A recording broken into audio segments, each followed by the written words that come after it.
નમસ્કાર, India વોઇસના digital પ્લેટફોર્મમાં આપનું સ્વાગત છે.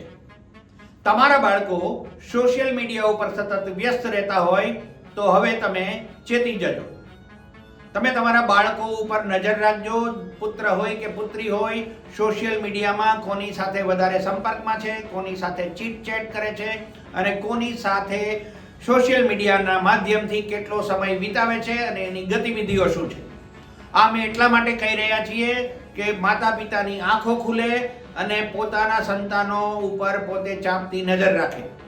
બન્યું છે એવું કે સોશિયલ મીડિયાના માધ્યમથી રાજસ્થાનના કોટાની એક યુવતી સુરતના એક વિધર્મી યુવકના પરિચયમાં આવી. વાત બહુ નાની હતી. એક અઠવાડિયા જેટલો જ પરિચય હશે માંડ, અને સોશિયલ મીડિયાના માધ્યમથી બંને સંપર્કમાં આવ્યા અને બંને સતત વ્યસ્ત રહેવા લાગ્યા.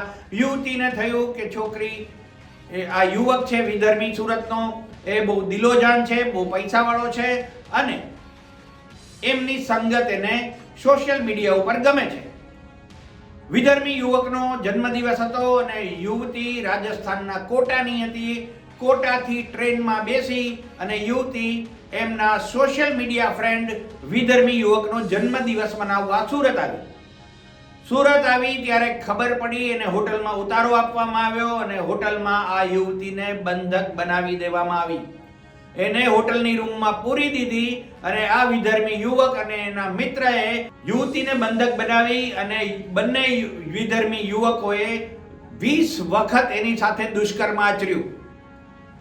તમે સમજી શકો છો કે યુવતીની મનોવેદના, કે કેવા પ્રકારની પરિસ્થિતિ થઈ હશે, કેવા ઉત્સાહથી એ યુવતી એમના સોશિયલ મીડિયા ફ્રેન્ડનો જન્મદિવસ મનાવવા કોટાથી સુરત આવી અને હોટલમાં રોકાઈ અને હોટલમાં એને બંધક બનાવી દેવામાં આવી અને યુવતી ઉપર 20 વખત દુષ્કર્મ આચરવામાં આવ્યું.